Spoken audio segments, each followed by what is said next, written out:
अब हम उस बिंदु पर आते हैं जिस पर आप बार बार सोच रहे होंगे कि मैं मानवतावाद की चर्चा तो कर रहा हूं, लेकिन मानवतावाद क्या है,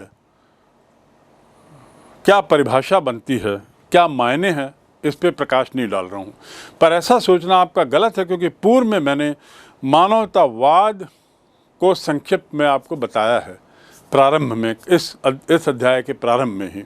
लेकिन अब हम आते हैं कि मानवतावादी विचारधारा, अगले बिंदु पर, कि मानवतावाद की जो व्याख्या थी वो क्या थी। शिक्षण व शिक्षा, अब देख लीजिए, शिक्षण और शिक्षा यानी विश्वविद्यालयों में जो अध्ययन हो रहा है, विद्यार्थी जो अध्ययन कर रहे हैं, जीवन में जो अध्ययन करना है, वह धर्म की अपेक्षा अब मानव को केंद्र में रख के की जाएगी। पूर्व में जो सारा अध्ययन होता था, अंधकार काल जिसको हम कहते हैं, या मध्ययुगीन काल, उस समय पादरियों का, धर्माधिकारियों का इतना प्रभाव था, इतना दबाव था कि सतत रूप से हर क्षेत्र में उनका शिक्षा के मायने उनके लिए केवल धर्म ही था। धर्म ही शिक्षा है, ऐसा एक तरीके से उनका अर्थ था। ईसाई धर्म ही शिक्षा है। लेकिन इस काल में हम देखते हैं कि इस काल के विचारक, जिसमें पेट्रार्क सबसे आगे था, उनका कहना था कि विश्वविद्यालयों में जो भी अध्ययन हो रहा है, विचारकों, बुद्धिजीवियों, विद्यार्थियों, शिक्षकों, इनके बीच में जो भी तालमेल हो रहा है, बातचीत हो रही है, अध्ययन हो रहा है, उसके केंद्र में मानव हो, मनुष्य, धर्म नहीं। इसका मायने क्या है? इसका मायने ये है कि मानव को लेकर जितने भी कौतूहल व हमारे सवाल हैं, उनके उत्तर खोजे जाएं।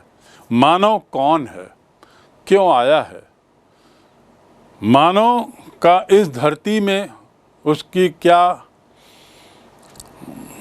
उसके काम के दायरे हैं, मानव को भेजा गया है तो किस लिए, क्या उद्देश्य हैं।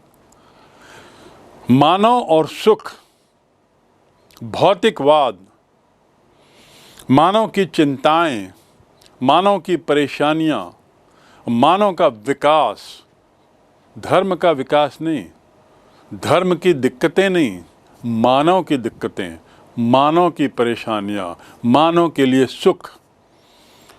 इस धरती पे जो मनुष्य आया है, उसके जीवन यापन को कैसे विकसित किया जा सकता है, कैसे उसको प्रभावी किया जा सकता है, कैसे उसमें पॉजिटिव लाए जा सकते हैं, इस पर अध्ययन किया जाए। यही मानवतावादी विचारधारा कहलाती है। और इस विचारधारा की शुरुआत इटली के पाडुआ विश्वविद्यालय से शुरू होती है। वहाँ इसका अध्ययन प्रारंभ हुआ। इसके बाद यदि हम मानवतावादी विचारधारा की बात करें तो फ्लोरेंस शहर जो है वो इटली का सबसे ज़्यादा बौद्धिक और कलात्मक कृतियों के सृजन का केंद्र बना। फ्लोरेंस, अध्ययन, विश्वविद्यालय, शिक्षा, शिक्षण, इसके लिए तो पाडुआ प्रसिद्ध था। लेकिन यदि कलात्मक और बौद्धिक प्रगति की बात करें, कृतियों की बात करें, कला को कृतियों के रूप में बदलना, कला के ज्ञान को या बौद्धिक ज्ञान को कृतियों के रूप में आकृति देना, ये सबसे ज़्यादा फ्लोरेंस में हुआ। तो फ्लोरेंस इसलिए प्रसिद्ध है। पाडुआ शैक्षणिक कार्यों के लिए प्रसिद्ध है। फ्लोरेंस कलात्मक कृतियों और बौद्धिक कृतियों के लिए प्रसिद्ध है। क्या क्या रचनाएं हुई, कृतियां मतलब रचनाएं, उसके बारे में हम एक एक व्यक्ति के बारे में हम आगे जानेंगे। एक व्यक्ति बहुत प्रसिद्ध हुआ इस काल में, वह था दांते। दांते ने अपने एक पुस्तक लिखी, उस पुस्तक का नाम था डिवाइन कॉमेडी। इसमें उसने पोप और चर्च पर बड़े कटाक्ष किए, बड़ा व्यंग किया, उस पर प्रश्न चिन्ह उठाया, उनकी सत्ता पर, उनके अधिकार पर, उनकी वर्चस्वता पर। डिवाइन कॉमेडी, कॉमेडी का अर्थ क्या होता है? कॉमेडी का अर्थ होता है मजाक। डिवाइन मतलब भगवान।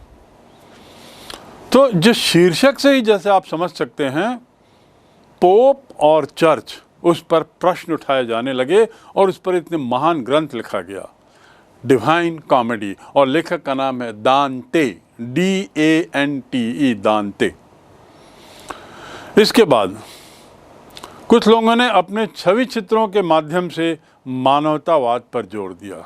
अब देखिए, दांते ने पुस्तक के माध्यम से मानवतावाद को बढ़ावा दिया, क्योंकि उसकी पुस्तक में यदि धर्म पर अटैक था, धर्म पर यदि उसने हमला किया था, तो धर्म बनाम मानव, इसका अर्थ वह मानव के पक्ष में उसने पुस्तक लिखी थी, मानवतावादी विचारधारा को आगे बढ़ाया था अपने साहित्यिक ग्रंथ के माध्यम से। ऐसे ही छवि चित्रों के माध्यम से भी बहुत से लोगों ने, बहुत से चित्रकारों ने मानवतावाद को बढ़ावा दिया, जिसके उनके चित्रों में, उनकी रचनाओं में, उनकी पेंटिंग्स में, उनकी मूर्ति कला में मानव केंद्र पर था। मनुष्य की समस्याएं, मनुष्य के जीवन का लक्ष्य, मनुष्य का सुख, इसको केंद्र बिंदु पर लाकर लोगों ने चित्र बनाए, पेंटिंग्स की, मूर्तियां बनाए, आदि आदि। तो ये भी मानवतावादी विचारधारा को बढ़ाने में सहायक हुआ। निष्कर्ष क्या कि जो रेनेसां व्यक्ति था, पुनर्जागरण के काल का जो व्यक्ति था, वह एक ऐसा व्यक्ति था जिसकी अनेक रुचियां हों। पुनर्जागरण के काल का व्यक्ति ऐसा था जिसकी बहुत सारी रुचियां हों। वह एक विषय पर मास्टरी नहीं था। He was like a jack of all trades. He was like, हर विषय के बारे में उसे थोड़ा थोड़ा ज्ञान था। तो एक ऐसा व्यक्ति जिसकी अनेक रुचियां हों और बहुमुखी प्रतिभा का धनी हो। हम ऐसे व्यक्तियों के बारे में अब लाइन से, क्रम से बात करेंगे। पहला उसमें जो सबसे सर्वश्रेष्ठ नाम है वह है लियोनार्दो दा विंची। देखिए, Leonardo da Vinci, Leonardo da Vinci Italy के पुनर्जागरण काल का सर्वोत्तम उदाहरण है, मानवतावादी विचारधाराओं का सर्वोत्तम उदाहरण। यह एक गणितज्ञ था, वास्तु विशेषज्ञ था, साइंटिस्ट भी हम कह सकते हैं।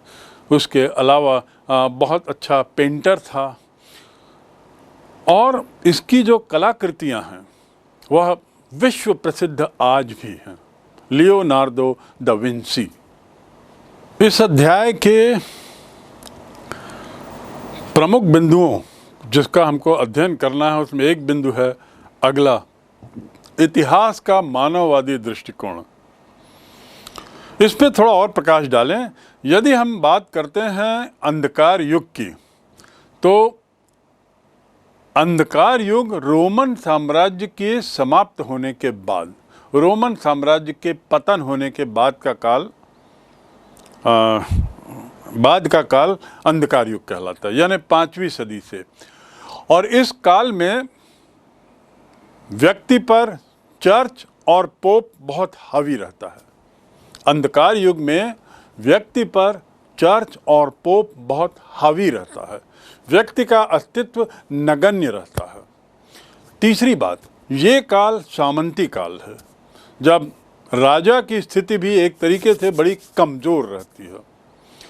ये जो काल है मध्यकाल, जिसमें व्यक्ति पर चर्च और धर्म हावी है, चर्च, धर्म और पोप हावी है, उसका काल लगभग 1000 वर्षों का है।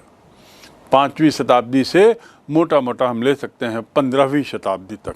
वैसे 14वीं शताब्दी से प्रारंभ मानते हैं आधुनिक काल का, लेकिन 14वीं शताब्दी में तो आधुनिक काल की आहट सुनाई देती है, तो लगभग 1000 वर्ष कहना सही होगा।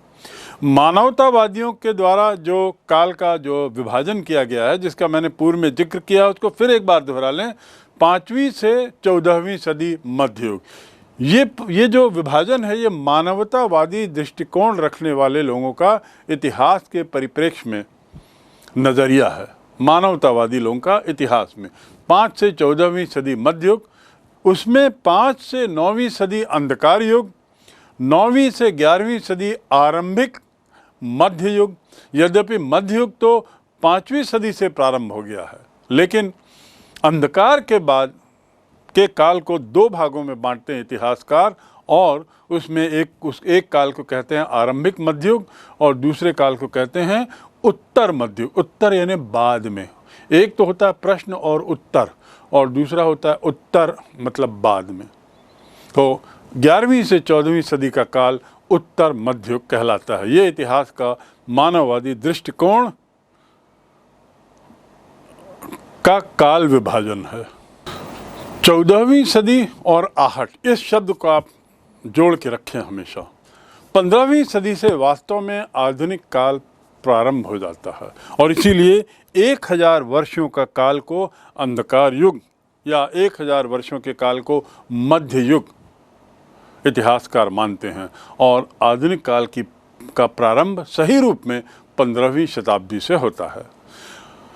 आधुनिक इतिहासकारों द्वारा जो ये काल विभाजन किया गया है, इसका कुछ लोगों के द्वारा इसकी आलोचना की जाती है इन कारणों को देते हुए कि इतने लंबे समय तक 1000 वर्षों तक मध्ययुगीन काल में कुछ न हुआ हो, ऐसा कहना उचित नहीं होगा। लेकिन सच्चाई तो ये है कि 15वीं शताब्दी के बाद जो हम विकास देखते हैं, जो तीव्र विकास देखते हैं, उसकी तुलना में इन 1000 वर्षों में हुई गतिविधियां एक तरीके से नगण्य हैं। मानव का विकास भी लगभग शून्य है। मानव स्वयं की जो स्थिति थी समाज में, वह एकदम शून्य थी, क्योंकि धर्म अत्यधिक हावी था, पूरा आडंबर था, अंधविश्वास का बोलबाला था, दिखावा, प्रपंचना, छल, और बाद के काल में हम देखते हैं धर्म के अंदर भ्रष्टाचार। इन सब के मद्देनज़र इतिहासकारों का ऐसा वर्गीकरण किया गया है, जो और इसलिए इस वर्गीकरण को लेकर कुछ दूसरे वर्गों के द्वारा, कुछ दूसरे इतिहासकारों के द्वारा कुछ आलोचना भी होती है। प्रमुख बिंदुओं के अध्ययन के तहत अब अगला बिंदु जो है वह है विज्ञान और दर्शन। अरबियों का क्या योगदान था?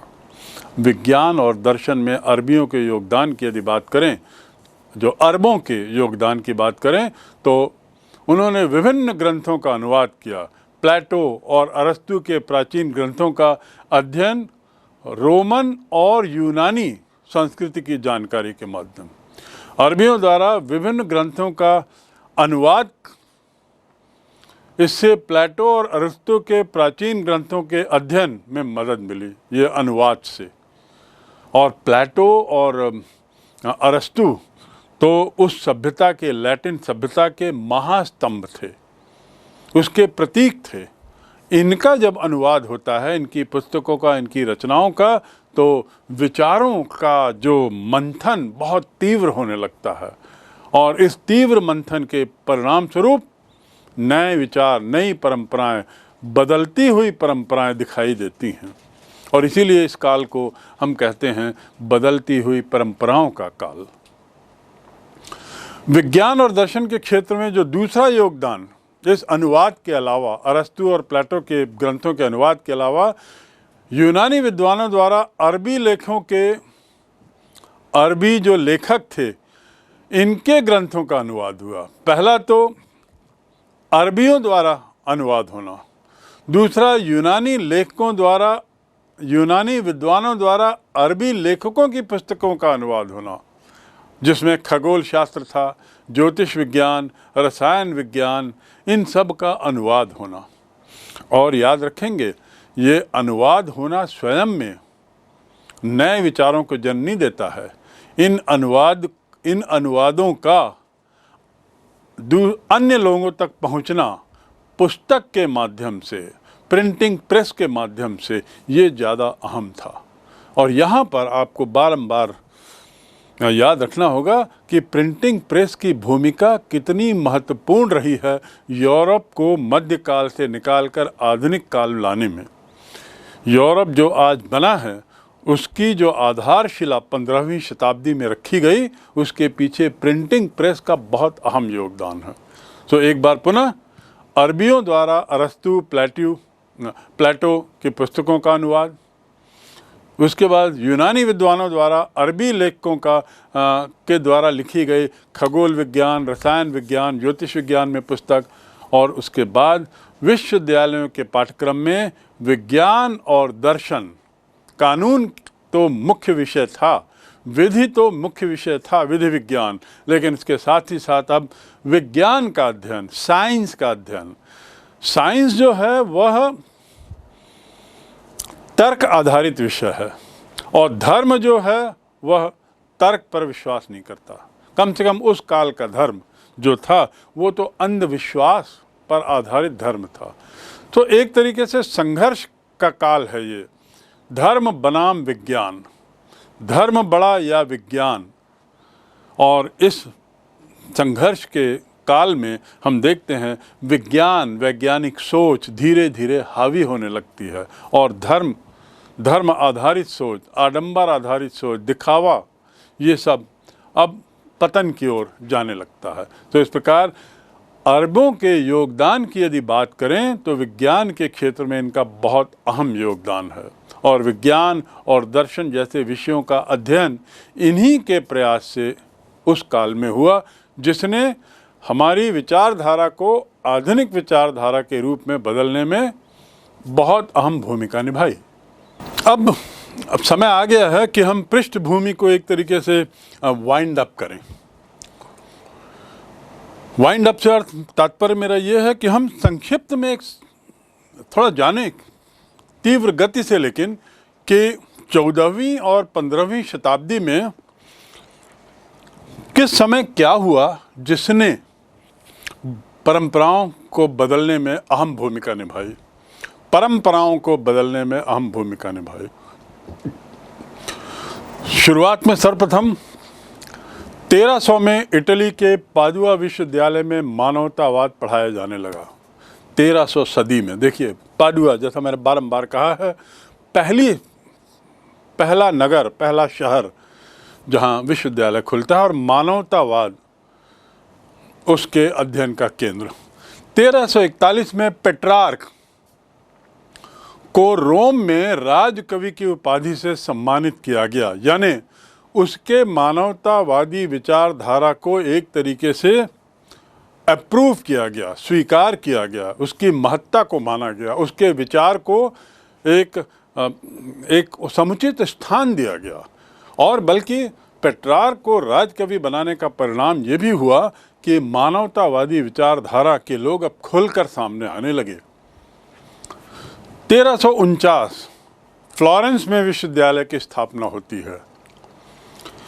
1390 जेफरी चॉसर, उसने एक पुस्तक लिखी। जेफरी चॉसर ने कैंटरबरी टेल्स, कहानियों के किस्से हैं, कहानियां हैं उसमें, और जिसमें उस समय की परंपराओं, उस समय की प्रथाओं को लेकर उसने वो कहानियां लिखी हैं और बदलते हुए समाज का बहुत सटीक चित्रण किया है।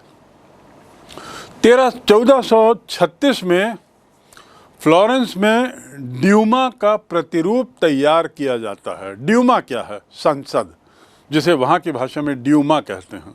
ड्यूमा का प्रतिरूप तैयार करना, ड्यूमा का उसको एक आकार देना, यानी राजनीतिक परिवर्तन की आहट दिखती है।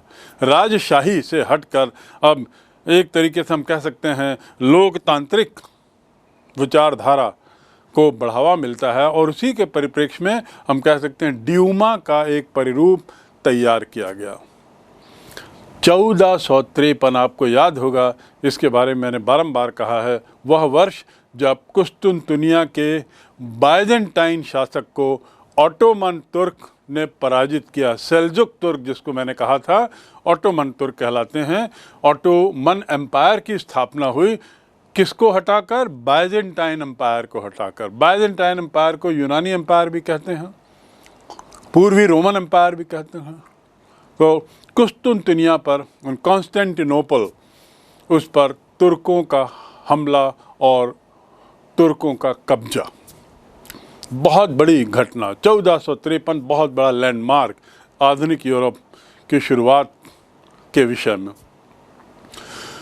1454, ठीक 1 वर्ष बाद इस घटना के, गुटेनबर्ग द्वारा क्या होता है, मूवेबल टाइप से बाइबल का प्रकाशन होता है। मूवेबल टाइप यानी एक तरीके से टाइपराइटर जैसी चीज़ होती है और उससे बाइबल का प्रकाशन होता है। और पहला जो टाइपराइटर गुटेनबर्ग, उसका जो आविष्कारक है उसका नाम है गुटेनबर्ग, याद रखेंगे। 1484 में पुर्तगाली गणितज्ञों ने सूर्य का अध्ययन कर अक्षांश की गणना की। सूर्य का अध्ययन करें, सूर्य को केंद्र मानते हुए अक्षांश देशांश की बात की 1484 में। 1492, ये निश्चित रूप से आपको ये वर्ष मालूम होगा। 1492 वह वर्ष है जब पहली बार सभ्य मानव अमेरिका पहुंचता है, जो अननोन लैंड था, अनजाना देश था, अनजानी जगह थी। देश नाम, वो तो जमीन थी बस, भौगोलिक जमीन, कोई देश नहीं था। भारत की खोज के प्रयास में कोलंबस जिस जमीन पर पहुंचता है वह अमेरिका कहलाता है। देखिए, वो कोलंबस जो है उसकी यात्रा की शुरुआत कहाँ से होती है और प्रस्तावित जो उसका मार्ग था भारत आने का वह कैसा है, और देखिए फिर वो अमेरिका पहुंच जाता है और वो वेस्ट इंडीज़ के क्षेत्र में जब वो पैर रखता है वो उसको मालूम पड़ता है कि उसने एक नई जगह खोज ली और वह है अमेरिका। कोलंबस अमेरिका पहुंचते 1492। 1495 में लियोनार्डो दा विंची, जिसका जिक्र मैंने किया है, एक प्रसिद्ध गणितज्ञ, प्रसिद्ध चित्रकार, प्रसिद्ध वास्तुशिल्पकार, प्रसिद्ध वैज्ञानिक अपने तरीके से, वे एक बहुत शानदार पेंटिंग बनाते हैं जिसका नाम है द लास्ट सपर। सपर का अर्थ क्या होता? सपर मतलब शाम का भोजन, शाम का भोजन, नाश्ता नहीं, भोजन। उसे कहते हैं, डिनर भी भोजन कहलाता है, पर यदि जल्दी ले लिया जाए तो वो सपर होता है, SUPPER। द लास्ट सपर यानी अंतिम भोज। वह अंतिम भोज ईसा मसीह से संबंधित एक बहुत प्रसिद्ध पेंटिंग है। ईसा मसीह से संबंधित बहुत प्रसिद्ध पेंटिंग है और इसके निर्माता है, बनाने वाले हैं लियोनार्डो दा विंची। इस चित्र की अपनी महत्ता थी। 1512 में जो अंतिम जानकारी 14वीं और 15वीं शताब्दी के परिवर्तनशील काल की अंतिम जानकारी आपके लिए जो महत्वपूर्ण है वह है माइकल एंजेलो ने सिस्टाइन चैपल की छत को बनाया। देखिए, सिस्टाइन चैपल क्या है? चैपल क्या होता है? एक तरह का चर्च। ये चर्च देखिए, इसके छत की भव्यता देखिए। एक तो चर्च स्वयं में इतना विशाल, उसकी इतनी ऊंची ऊंची मीनारें और गुंबद, और उसकी छत की ऊंचाई देखिए।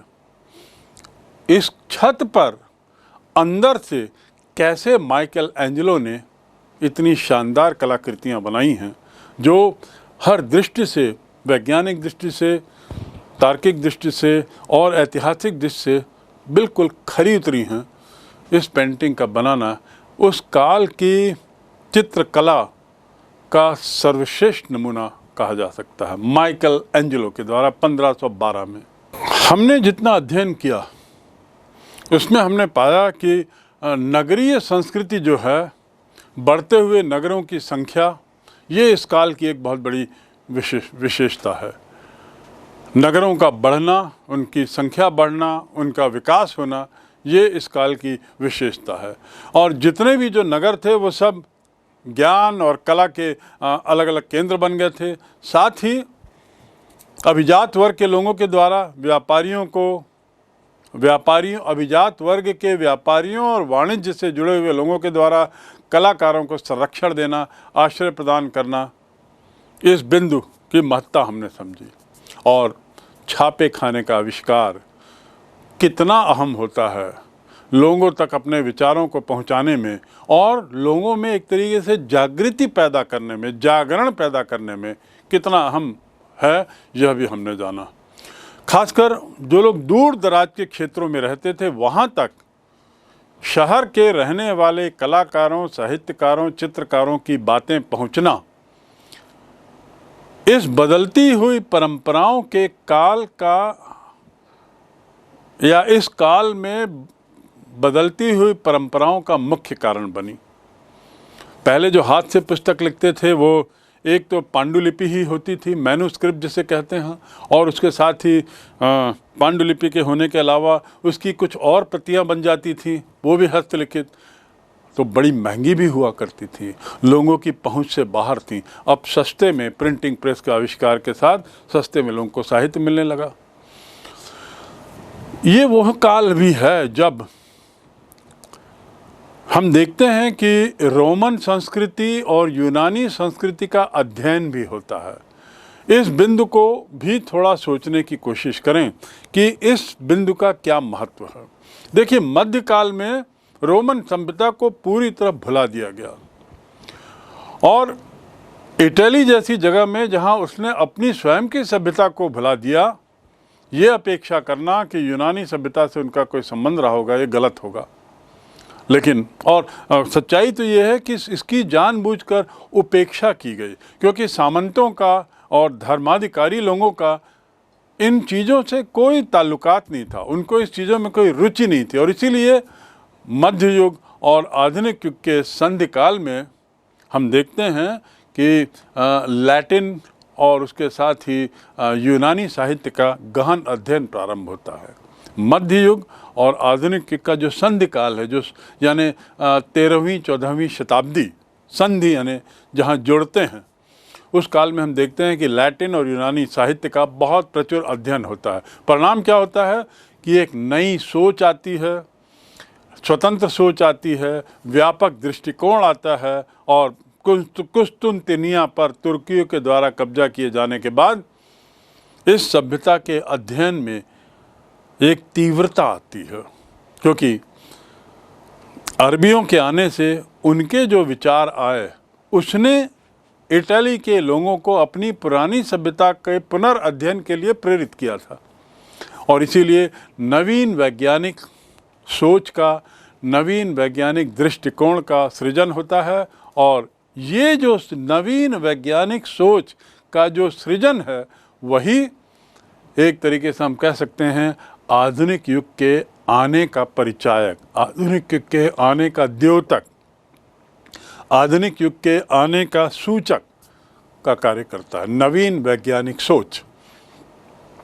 कई विद्वान इसी को इसलिए इस काल को रेनेसां कहते हैं। संक्षिप्त में 1300-1600 का काल जो है वह सांस्कृतिक परिवर्तनों का काल बनता है। और इस प्रकार हमने जो विभिन्न परिवर्तन हुए उसको हमने समझने की कोशिश की। साथ ही पुनर्जागरण पर हम एक बार फिर जानें, क्योंकि पुनर्जागरण इस अध्याय का सबसे मुख्य विषय होता है।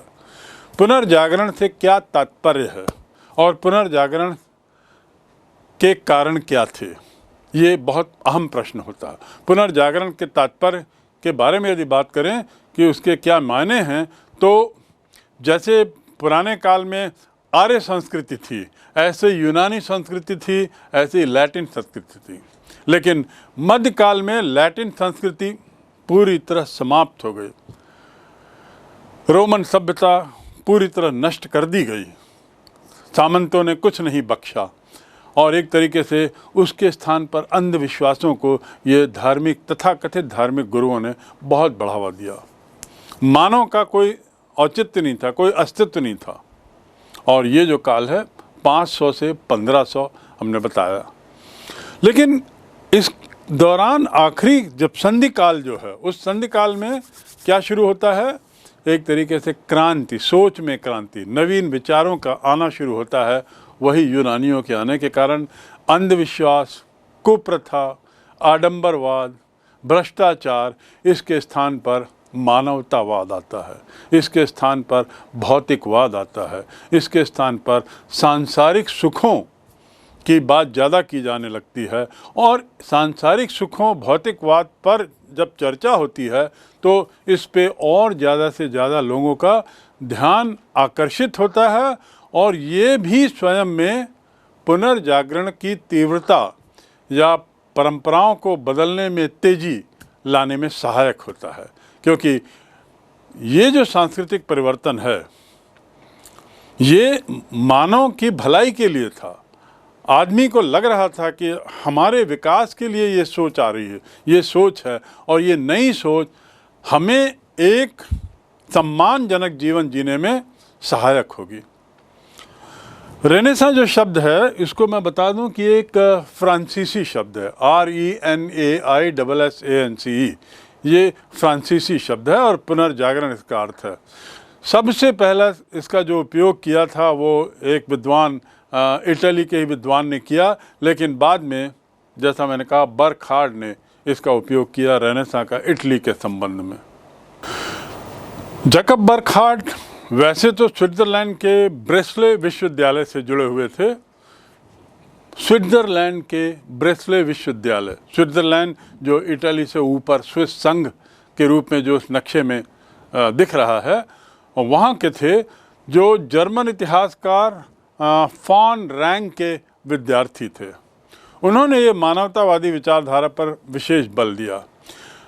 लियोपोल्ड फॉन रैंक आधुनिक इतिहास के कोलंबस और प्रत्यक्षवाद के जनक के रूप में माने जाते हैं। जनक मतलब जिन्होंने शुरुआत की है।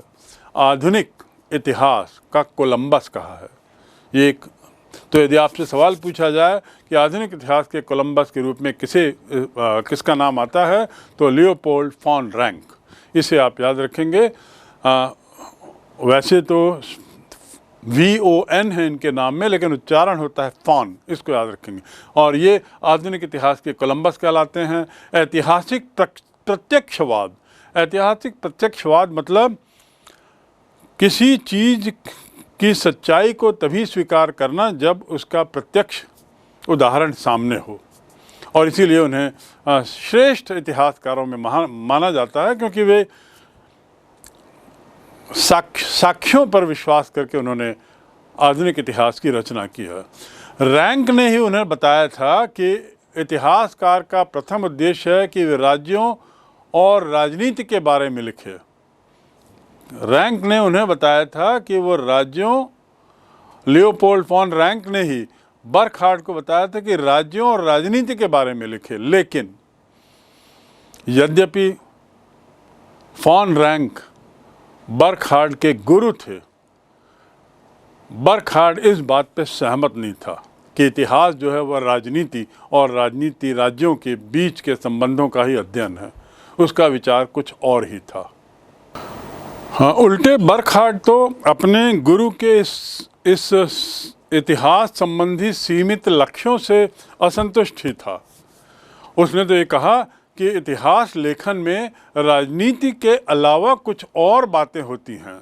इतिहास का संबंध संस्कृति से उतना ही अहम है जितना कि राजनीति से। अर्थात कोई भी इतिहास तब तक अपूर्ण माना जाएगा जब तक सांस्कृतिक पहलुओं को उसमें न जोड़ा जाए। ये बर्खार्ड की सोच थी। और फिर 1860 में, जैसा मैंने बताया, उसने पुस्तक लिखी civilisation of the renaissance in Italy. और इसके इस पुस्तक ने मानवतावादी संस्कृति के पहलू को छुआ।